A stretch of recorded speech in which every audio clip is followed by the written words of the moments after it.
오늘 설교 제목이 뭡니까? 예수님이 주인이십니까? 오늘 여러분 설교 제목을 보시면서 어떤 생각이 드셨어요? 이거 세상 참 살기 힘들고 교회 가서 마음이라도 좀 편해보고 싶은데 교회 오니까 지난 주일에는 예수님을 만나셨습니까? 그러더니 또 오늘은 예수님이 주인이십니까? 이렇게 원색적인 물음을 해서 여러분 좀 자극이 되고 당황하셨어요? 네, 그렇지는 않으세요?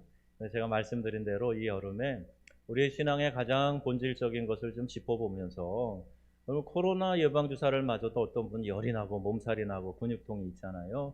우리 영적인 부분에서도 이런 예방주사가 필요합니다. 그래야 내가 믿음 생활하는데 옳게 가고 있는가 이게 점검이 되고 내 영혼이 지금 병들었구나, 내 영혼이 지금 문제가 생겼구나, 이런 것들을 자가 진단해 가지고 빨리빨리 우리가 더 건강하게 우리 회복해야 되지 않겠습니까?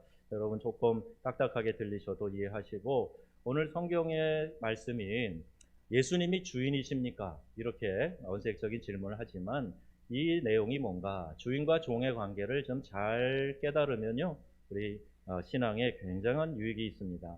우리 신앙의 기초가 든든하게 세워질 것이고요, 또 우리에게 하나님 주시는 각별한 은혜가 있을 줄로 믿습니다. 여러분 말씀에 많은 은혜 받으시기를 바라요. 종이라는 말은 구약 성경의 히브리어에는 에베드라는 단어로 되어 있어요. 신약 성경에는 둘로스라는 단어로 주로 많이 표현되어져 있습니다. 영어에는 servant나 slave라는, 노예라는 그런 단어도 사용이 돼요. 종은 매여 있는 사람입니다. 자기의 뜻대로 움직이는 사람이 아니죠. 주인을 위해서 일하는 사람이에요. 전쟁 등과 같은 또는 납치나 또 이런 인신매매로 팔려지는 사람, 노예, 강제적으로 되는 경우도 있지만 자발적으로 종이 되는 경우도 있습니다. 강제적인 경우에는 노예라는 말을 주로 사용해요. 그런데 자발적으로 종이 된 사람, 이런 사람들은 성경에 주로 종이라는 단어로 다 번역이 되어 있습니다. 율법에는요, 종들에 대한 배려도 있어요. 안식일에는 종이라고 해서 일 시키지 마라. 너랑 똑같이 쉬게 해라. 7년째 되는 날을 안식년, 그때도 안식년에는 종에서 해방될 수 있는 기회도 주는 거예요. 50년, 희년이 되면 무조건 의무적으로 종은 해방하도록 그렇게 되어 있어요. 이 율법에도 종에 대한 이런 배려, 인권, 이런 것들이 나와 있다는 겁니다. 예수님이 사셨던 시대에도 종들이 있었어요. 또 이사야의 예언대로 예수님이 고난받는 종으로 이 땅에 오신 겁니다. 바울 자신을 한번 볼까요? 바울이 예수님의 종이다 라는, 그리스도 예수의 둘로스다 라는 이런 표현을 여러 군데서 사용을 합니다. 그러면서 자랑스러워했어요. 로마서나 갈라디아서나 디도서에도 보면 나는 예수 그리스도의 종이다 그러면서 그걸 아주 자랑스럽게 표현을 합니다. 우리 어머니 세대에는요, 아내가 남편을 주인 양반이라고 불렀어요. 그러니까 자발적으로 내가 남편에게 예속됐다, 사랑의 관계로 예속됐다, 그런 의미이지요. 그런데 요새는 그 주인 양반이 어떻게 됐어요? 내 손에 꽉 주인 양반이 돼가지고 꼼짝 마라, 그런단 말이에요. 그게 참 문제인데, 남성들이 꼼짝 못하고 사는 사람들이 많은 것 같아요. 성경 에베소서 5장 22절에 말씀합니다. 아내들이여 자기 남편에게 복종하기를 주께 하듯 하라. 아멘이세요? 네, 아멘하기 싫으시죠? 왜 하라고 말씀하고 계세요. 이건 자발적인 복종이에요. 자발적으로 종이 되는 거예요. 사랑의 관계 안에서 섬기는 분이 돼야 되겠다, 그런 의미죠. 베드로가 주는 그리스도시요 살아계신 하나님의 아들이십니다 고백했어요. 도마가 나의 주, 나의 하나님이십니다 이렇게 고백한 것과 같이 예수님과의 사랑의 관계 속에서 주님이라고 고백을 하고 있는 겁니다. 그러니까 주인이 시키는 일을 한다는 의미에서는 종이지만, 종이 어떤 일에 쓰임 받느냐 하는 것도 중요하죠. 우리 주인을 통해서 그 주인이 행하는 위대하고 숭고한 일에 내가 종으로서 쓰임 받고 있다? 아니, 이것 때문에 짜증스러울 사람이 어디 있겠습니까? 영광스러운 거지. 비록 신부는 종일지 몰라도 내 주인이 하는 그 위대한 일, 숭고한 일에 내가 종으로 쓰임 받고 있다면 이것보다 영광스러운 일이 어디에 있겠습니까? 게다가 이 주인은요, 종을 사랑하는데 얼마나 그 종을 사랑하느냐 하면 내가 지은 죄 때문에, 종이 지은 죄 때문에 주인이 매를 맞고 내가 형벌 받아야 되는데 주인이 대신 형벌을 받고 대신 그가 죄를 갚아주셨어요. 내 대신 심지어 주인이 생명까지 내어주시고 십자가에 달려 죽으셨다. 그럼 여러분 어떤 마음이 들겠습니까? 우리가 이것을 하나님의 은혜라고 이야기하는 겁니다. 그 은혜를 베푸신 하나님께 스스로 기꺼이 종이 되어서 감사와 기쁨으로 그 하나님을 섬긴다. 이것이 우리에게 굉장히 영광스러운 그런 일이라는 거예요. 여러분 성경에는요, 믿는 성도들을 종이라는 표현만 있는 게 아니라 하나님의 자녀라는 표현도 있어요. 제가 전에 한번 우리 우스갯소리로 말씀을 드렸는데 우리 선교사님도 아시는 에징글의 라파엘이라는 친구가 있어요. 그 친구가 좀 교회에서 문제를 일으켜서 제가 나무랬습니다. 그랬더니 목사님 하나님의 종이시죠? 그렇지, 내가 하나님의 종이지. 그랬더니 나는 하나님의 아들입니다. 그러는 거예요. 그래서 제가 순간 종과 아들 누가 더 높은가 헷갈렸는데 성경에는 이 두 표현이 다 있어요. 우리를 다 하나님의 종이라고도 하시지만 하나님의 자녀라고도 말씀을 하고 있기 때문입니다. 근데 여러분 우리가 알아야 될 것이 있습니다. 양자되어서 자녀된 권세를 누리지만 우리는 본질적으로 피조물이에요. 하나님이 우리를 창조하신 창조주이시라는 겁니다. 근데 요 사이에요, 믿는 성도들이 이것마저도 헷갈리는 분들이 계시는 것 같아요. 하나님을 창조주로 인정하지 않고 내가 주인 행세하려고 하는 사람들이 믿는 신자들 가운데도 왕왕 있기 때문에 그렇습니다. 요 사이 반려동물로 강아지 키우는 분들이 많이 우리 교인들도 계시는데 종종 듣는 얘기가 있어요. 그 강아지를 가리키면서 얘가 지가 사람인 줄 알아요. 그렇게 이야기를 하는 거예요. 저도 그런 경험을 했어요. 우리 집에 들어온 업둥이 강아지 키우면서 얘가 제일 좋아하는 게 침대에 올려줘가지고 같이 잠깐이라도 같이 있게 하면 얘가 자기가 사람 대접 받는가 해가지고 진짜 좋아합니다. 자기 신분을 모르는 거죠. 강아지인데 사람인 줄 아는 거예요. 인간이 피조물인데 내가 창조주인 줄 알고 내가 주인인 줄 알고 그렇게 살아가는 착각 속에 살아가는 사람들이 믿는 신자들 중에도 얼마든지 있을 수 있다 하는 사실을 우리가 생각해야 됩니다. 인간이 에덴 동산에서 범죄한 때부터 스스로 하나님처럼 되려고 하는 이 죄의 유혹에 빠져 있는 거예요. 최초의 인류의 범죄가 교만이라 그러는데 구체적으로 무슨 교만이냐? 하나님처럼 되려고 하는 교만이. 자기가 하나님처럼 되려고 하는 거예요. 워낙 뛰어나게 만들어지긴 했어요. 그런데 하나님은 아니잖아요. 하나님처럼 되려고 하는 거예요. 창세기 3장 5절 말씀에 뱀이 유혹합니다. 너희 눈이 밝아져서 하나님처럼 될 수 있다. 속삭이는 거예요. 그런데 그 뱀의 유혹을 그만 받아들여요. 유혹에 빠지고 나서 금단의 열매, 선악을 알게 하는 나무의 열매를 바라보니까 그게 어떻게 보였다고 그랬어요? 6절 말씀이에요. 이렇게 읽습니다. 먹음직도 하고 보암직도 하고 지혜롭게 할 만큼 탐스럽기도 했다. 이렇게 기록되어 있어요. 그러니까 여러분 마음에 죄의 유혹이 들어오면요, 삐따닥하게 보이는 겁니다. 그렇게 하나님이 기뻐하시는 뜻이 아님에도 불구하고 그렇게 보이는 거예요. 힌두교의 초월 명상, TM이라고 하죠. 요가, 마음 수련, 단, 뉴에이지 사상과 음악, 이런 것들이 주는 공통적인 메시지가 있습니다. 그게 뭐냐 하면 인간은 다 신이 될 수 있다. 이런 메시지를 주고 있는 거예요. 가족 건강 생각해서 정성껏 준비한, 사랑하는 그 가족을 위해 준비한 밥상 외면하고 자꾸 밖에서 무엇인가 찾아 먹겠다고 다니면 큰일 납니다. 그러면 교회 밖에서 하는 기도 모임, 성경 공부는 물론이고 심리 치료한다고, 우선 그림 치료한다고, 상담 교실들 한다고 그런 위장된 모임들을 왔다 갔다 하다가 거기에 미혹되는 사람들이 있어요.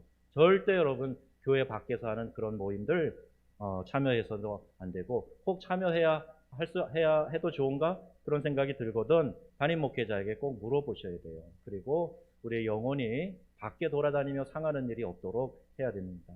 여러분 행복과 진리는 어떤 특별한 곳에 있지 않습니다. 하나님이 꼭 그것을 꼭 감춰두시지 않았어요. 쉽게 찾을 수 있도록 우리에게 발견되어지도록 만들어 놓으셨어요. 내가 속한 교회 공동체를 주님의 몸으로 알고 사랑하고 섬기는 가운데 내 믿음이 거기서 쑥쑥 자라게 되는 겁니다.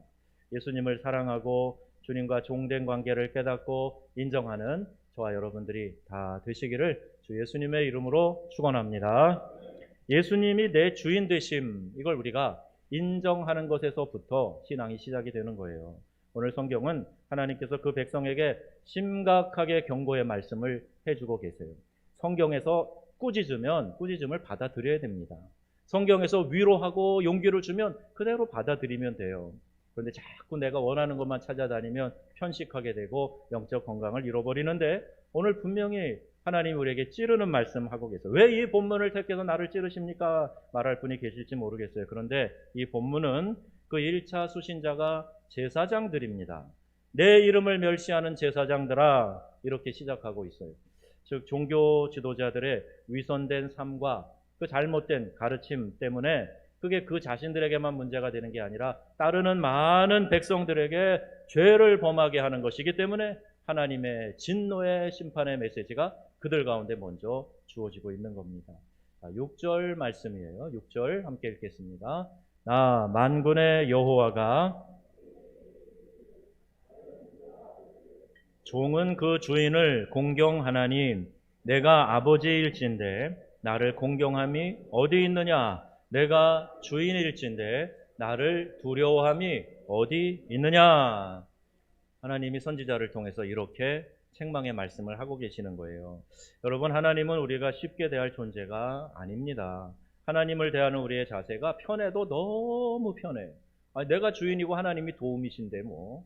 하나님이 날 도와주는 분이잖아. 내가 주인인데. 그러니까 하나님을 만홀히 여기고 편하게 대하는 사람, 심지어 하나님의 이름을 망령되이 일컫거나 업신여기는 말도 서슴지 않고 하는 사람들이 있어요.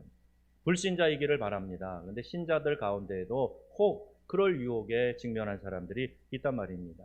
우리는 개인적으로 하나님과 사랑의 관계를 맺어야 돼요. 그러나 하나님을 향한 그 거룩한 경외심이 없다면 하나님을 향한 우리의 사랑도 한계에 부딪히고 맙니다. 여러분, 사랑하고 가까운 사람일수록 기본적으로 지켜야 할 예의를 잘 지켜줘야 돼요. 안 그러면요, 그게 또 다른 어떤 문제가 파생되고 그 사랑의 관계가 깊게 가지 못하는 안타까운 일도 생길 수 있다는 거예요. 거룩함 앞에 두려움으로 서는 경외심, 이게 하나님의 임재를 경험하는 마음이 되는 겁니다.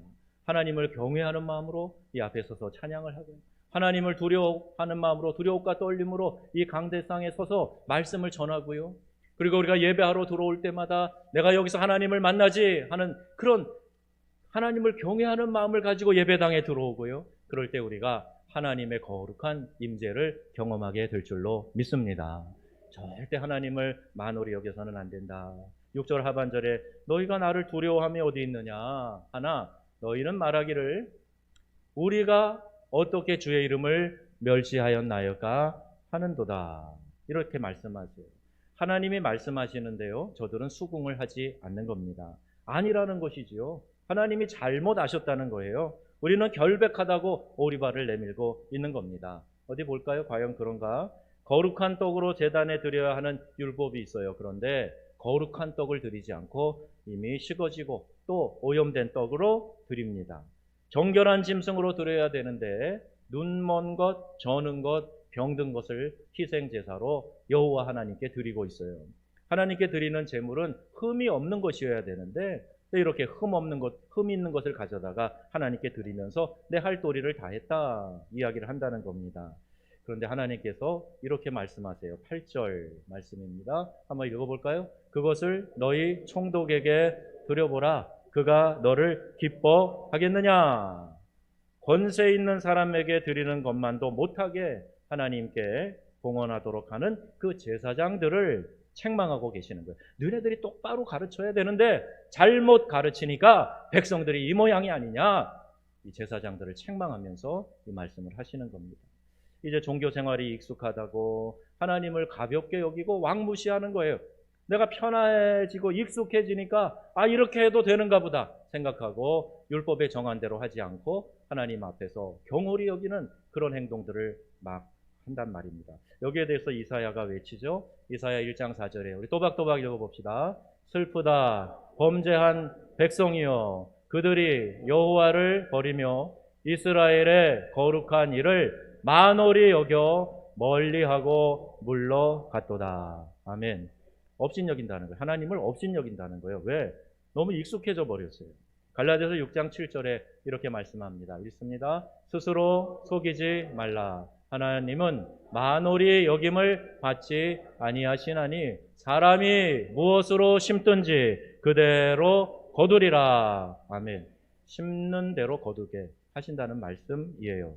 하나님을 경외하는 것이 지혜의 근본이다. 잠언서에 분명히 말씀하고 있는데, 그분을 경외할 때 그의 임재 속에 들어가게 되는 것인데, 과연 우리는 얼마나 하나님을 경외하는 마음을 가지고 예배하고 있는가? 우리의 삶의 현장에서 얼마나 하나님을 경외하는 마음을 가지고 있는가? 하나님이 지켜보고 계시지? 하나님이 지금 내 말을 듣고 계시지? 하나님이 지금 이 순간에 나와 함께하고 계시지? 이런 마음을 가지고 하나님과 함께 그 경외하는 마음으로 동행하고 있느냐 하는 겁니다. 저술과 강연으로 유명한 존 비비오 목사님이 계세요. 제가 이번에 책을 많이 서재에 가지고 있는데 꽤 오래전에 읽은 책입니다. 동행이라는 책에 이렇게 기록되어져 있어요. 제가 페이지를 확인하기 위해서 어제 다시 한번 봤는데 이렇게 막 오염이 되어 있어요. 줄도 쳐져 있고 아마 눈물을 흘렸는가 뭐 어쨌는지 모르겠는데 그 페이지가 선명하게 보이는데 정확히 이렇게 기록되어 있어요. 여러분 좀 이해하고 들으세요. 책에 있는 내용을 소개합니다. 우리가 하나님을 얼마나 공경하는지 살펴보도록 하자. 교회의 예배 시간보다 20분 늦게 온다. 그리고 예배 드리는 동안 가만히 앉아서 지켜보며 목회자들과 섬기는 자들을 비판한다. 11조를 온전히 드리지 않으면서 헌금이 어떻게 쓰이는지 늘 의혹의 눈으로 지켜본다. 예배가 끝나기도 전에 일어나 재빨리 식사하러 간다. 정기 예배에만 참석하면서 어쩌다 특별 집회라도 있는 날이면 불만을 토로한다. 날씨가 굳으면 불편하다는 이유로 교회 안 온다. 반대로 날씨가 좋으면 야외로 놀러 간다. TV에서 제일 좋아하는 프로그램이나 드라마가 나오면 그것을 보느라 예배도 빼먹는다. 여러분들이 직장 생활을 이런 식으로 일한다면 얼마나 버틸 수 있겠는가? 책 137페이지입니다. 여러분 어떠세요? 과연 나와 아무 상관없는 이야기들이다. 이렇게 치부할 수 있겠습니까? 주님을 예배하는 우리의 자세를 좀 더 가다듬어야 하지 않겠습니까? 하나님을 업신여기는 증거는 그분을 경외하지 않는 거예요. 하나님에 대한 두려움, 경외심 나에게 있는가? 한번 점검해 보세요. 그분의 말을 잘 따르지 않는 겁니다. 이게 경외하지 않는다는 증거예요. 어떤 사람을 인정하지 않고 무시하면 제일 먼저 나타나는 현상은요, 그 사람의 말을 안 듣는 것에서부터 시작합니다. 적극적으로 반항하든지 소극적으로 반항하든지 안 들어요. 이게 전혀 존경하지 않는다. 그런 의미를 담고 있는 거예요. 마태복음 7장 21절에 이스라엘 백성들이 하나님을 향해서 그랬어요. 한번 읽습니다. 나더러 주여 주여 하는 자마다 다 천국에 들어갈 것이 아니요 다만 하늘에 계신 내 아버지의 뜻대로 행하는 자라야 들어가리라. 아멘. 자녀가 되면 아버지, 부모님의 뜻을 압니다. 이해하게 돼요. 하나님 아버지의 뜻은 성경에 많이 기록돼요. 빽빽하게 기록되어 있죠. 그 하나님의 뜻이 무엇인가 우리 말씀을 통해서 이해할 수 있어요. 감춰놓으신 게 아닙니다. 가끔 하나님의 뜻이 어디 있는지 모르겠어요. 그런 이야기들도 하시는데요. 하나님의 분명한 뜻이 성경에 나와 있어요. 제가 가지고 있는 주석, 전자주석을 보면서 하나님, 그 다음에 뜻, 너희 이 세 단어를 다 포함하고 있는 구절 찾아봐라. 그래도 이만큼 나와요. 그 중에 몇 개 살펴보면 골로새서 4장 12절 말씀에 너희로 하나님의 모든 뜻 가운데에서 완전하고 확신 있게 서기를 구하나니. 또 데살로니가전서 4장 3절 말씀입니다. 하나님의 뜻은 이것이니 너희의 거룩함이라. 또 5장 16절 18절 여러분 잘 아시는 성구 시작. 항상 기뻐하라. 쉬지 말고 기도하라. 범사에 감사하라. 이것이 그리스도 예수 안에서 너희를 향하신 하나님의 뜻이니라. 아멘. 우리를 향한 우리 하나님 아버지의 뜻 분명하게 나와 있잖아요. 항상 기뻐해. 쉬지 말고 기도해라. 범사에 감사해라. 이런 말씀들이 성경에 빼곡하게 있어요. 히브리서 10장 36절에도 이렇게 말씀합니다. 너희에게 인내가 필요함은 너희가 하나님의 뜻을 행한 후에 약속하신 것을 받기 위함이라. 아멘. 인내하라는 거예요. 하나님의 뜻을 우리가 실천하라는 거예요. 교회에 나와서 공동체에 주시는 하나님의 말씀을 설교로 잘 듣고 또 개인적으로 말씀을 묵상하고 읽고 그래야 내 영혼이 건강하게 되는 것입니다. 어느 날 어떤 상황에서 성령이 그 말씀을 생각나게 해주세요. 그때 말씀을 이렇게 들었지. 내가 묵상할 때 내 마음에 이런 감동, 이런 마음의 소리가 있었지. 그러면서 그걸 깨닫게 해주시고 실천하게 해주시는 거예요. 그러니 우리가 말씀을 잘 듣고 묵상하는 일은 신앙생활에 너무너무 중요한 요소입니다. 건강한 사람은요, 몸에 바이러스가 침투해도 쉽게 이겨낼 수 있어요. 영적으로 건강한 사람은 시험이 와도 넘어지지 않고 이기고 승리하는 거예요. 그래서 자꾸 사소한 것에서 넘어지고 그러면 내가 그만큼 건강하지 못하다는 얘기예요. 육체적으로나 영적으로나. 사랑하는 명성의 가족 여러분, 건강하시기를 축복합니다. 육체적으로도 건강해야 돼요. 영적으로도 건강해요. 영의 양식 잘 드셔야 되고요. 육의 양식도 가리지 말고 잘 영양가 있는 거 드셔야 돼요. 예배에 자주 빠지고 말씀이 내 안으로 들어오지 않으면 영혼은 핍절하게 되어 있습니다. 영적 갈급이 생기는 이유는 말씀을 잘 섭취하지 않기 때문에 그래요. 다른 것이 문제가 아니라 말씀의 양분이 내 속으로 들어오지 못하도록 내가 차단을 해버리는 거예요. 그러니까 여러분, 양식이 나를 건강하게 세우지 못하니까 영의 양식이 없으니까 늘 배고프고, 배고픈 사람의 특징이 뭐예요? 신경질 잘 내고 짜증내는 거예요. 여러분, 영의 양식을 많이 드시길 바랍니다. 내 영의 양식이 풍족해지면 여유가 생기게 되고 웬만한 시험이 와도 요까지 것 하고 이겨 넘길 수 있게 되는 거예요. 아픈 사람들한테 우리 부모님들이 야, 너 살려면 먹어야 돼. 살려면 이거 먹어. 이 미움이라도 한 숟갈 떠 먹어. 그러지 않아요. 맞는 말이에요. 우리가 살려면요, 어떻게 해서든지 먹어야 돼요. 영의 양식이 어떻게 해서든지 들려지도록 내가 몸부림쳐서라도 영의 양식을 섭취해야 내 영혼이 건강하게 세워지는 줄로 믿습니다. 예수님이 주인 되심을 인정하는 사람은 말씀에 잘 순종하는 사람이에요. 주의 말씀 앞에 여러분 잘 순종하시기 바랍니다. 믿음으로 실천하시기를 바랍니다. 말씀 듣고 그 말씀을 삶에서 실천해야 건강해진다. 바나바 목회자 훈련원에서 하는 훈련 중에요, 주어 바꾸기 훈련을 해요. 내가 주인이 아니라 우리 예수님이 주인이시다. 이걸 자꾸 훈련하는 거예요. 그래서 나 하다가 이제 주님이 이렇게 자꾸 용어를 바꾸게, 주어 바꾸기 훈련을 하는 거예요. 목사님들 훈련시키는 거예요. 근데 그런 훈련을 시켜요. 예수님께서 이 말씀을 하십니다. 어리석은 부자에 대한 이야기예요. 내 영혼아, 내가 여러 해 쓸 물건을 채워놨으니 평안히 먹고 마시고 즐거워하자. 이 어리석은 부자가 그렇게 독백을 합니다. 그때 하나님이 말씀하시기를, 이 어리석은 자야, 오늘 밤 내가 내 영혼을 도로 찾으리니, 내가 주인이잖아. 도로 찾으리니 네가 예비한 것이 다 누구의 것이 되겠느냐.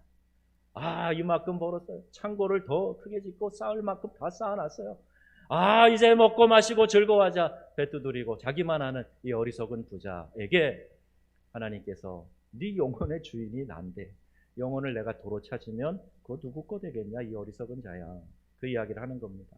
십자가의 은혜를 경험한 사람은 여러분, 내가 아니라 내 안에 그리스도께서, 예수께서 사신 사람이다, 사신 것이다, 이렇게 고백하는 사람이에요.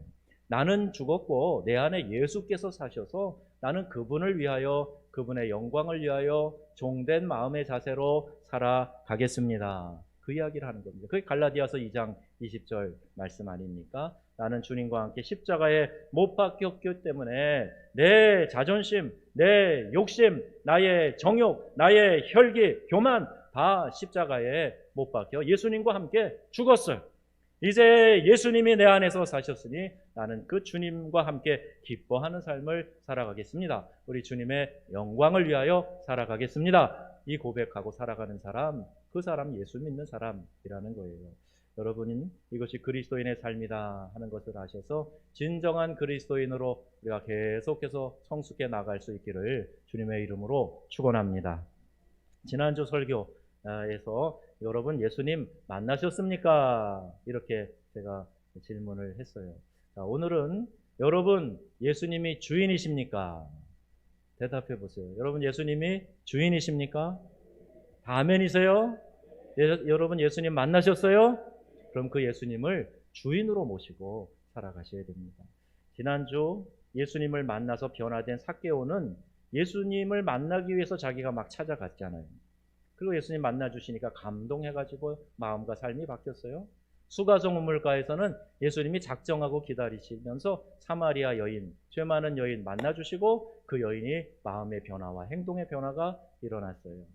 또 한 여인이 있는데 향유를 부은 여인, 베다니의 마리아입니다. 죽었다 살아난 나사로의 누이죠. 이 가정은 예수님과 아주 가깝게 교제하는 가정이었어요.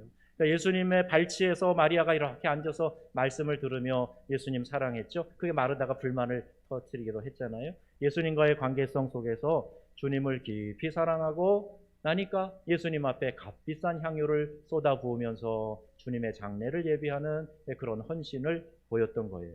사랑하는 사람에게는 결코 인색한 마음이 들지 않습니다. 예수님을 진정으로 만나면 그분께 무엇인가 막 다 쏟아주고 싶은, 쏟아붓고 싶은 그런 마음이 드는 거예요. 오히려 그분이 나를 사용하신다, 내가 종으로 그분께 쓰임받는다, 이것 자체가 얼마나 영광스럽고 감격스럽고 기쁜 일인지 몰라요. 사랑으로 하는 헌신, 사랑으로 하는 수고 결코 힘들지 않은 법입니다.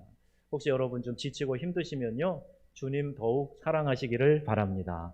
내가 교회 일을 한다고 충성을 하는데 너무 짜증이 나고 힘들다. 그러면 주님 더욱 사랑하셔서 더욱 충만한 은혜를 받으시기를 바랍니다. 그러면 이 사랑의 수고가 힘들지 않아요. 예수님은 부활 승천하셨기 때문에 이 땅에 육체로 계시지 않습니다. 그런데 주님의 몸이라고 불리우는 공동체가 이 땅에 있죠. 바로 오늘 우리가 모여 함께 신앙하는 이 예배 공동체, 사명 공동체, 이 교회, 정읍 명성교회인 것이에요. 이게 주님의 몸이라고 말씀하고 있습니다. 에베소서 1장 23절에요. 교회는 그의 몸이다. 교회는 예수님의 몸이다. 골로새서 1장 18절 말씀에도 그는 몸된 교회의 머리시라. 누가 머리라는 거예요?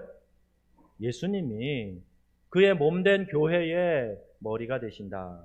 정읍 명성교회라는 이 지상의 교회는 하나님이 세우셨습니다. 그러므로 교회 사랑하는 것은 곧 주님 사랑하는 것이다. 우리 하나님 사랑하는 것이다. 주님의 몸을 아끼고 사랑하는 것이다. 여러분 이 말씀 분명하게 기억하실 수 있기를 바랍니다. 교회 에클레시아라는 단어를 사용하는데요. 이 성도의 몸, 성령이 거하시는 전이라는 면에서 건물이 아니라 믿는 성도들이 모여있는 공동체, 사명을 가지고 모인 공동체, 이것을 에클레시아라고 불렀어요. 그러니까 무교회주의자들, 잘못된 교리를 가르치는 이단들은요, 이 땅에 세워져 있는 이 거룩한 성도들의 공동체인 교회를 가볍게 생각합니다. 그리고 교회가 다 죽었다, 교회가 다 생명을 잃어버렸다, 그러니 우리 교회로 와라, 우리 교회.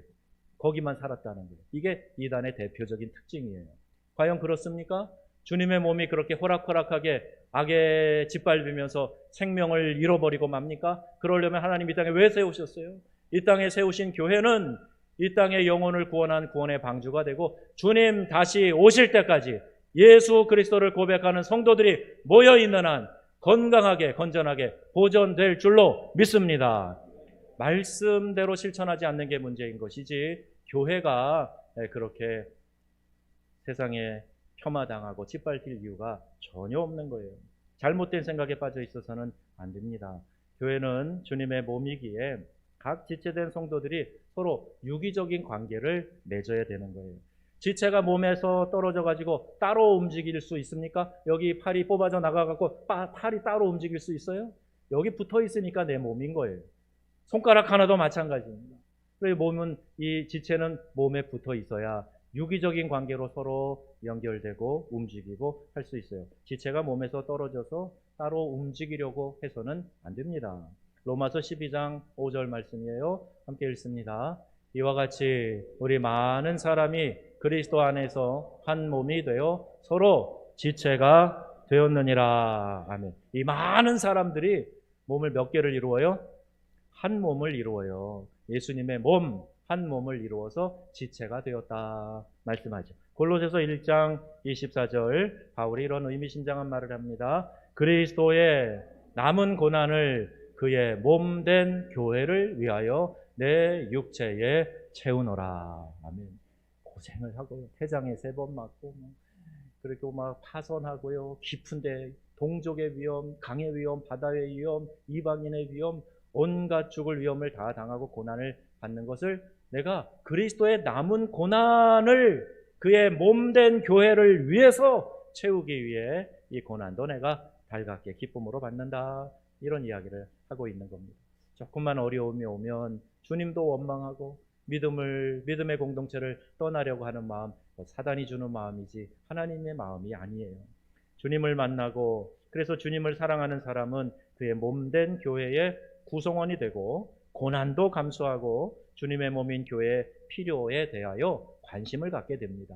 여러분 은혜 받았을 때 생각해 보세요. 교회에 이렇게 막 기웃거려요. 내가 뭘 좀 해야 될까?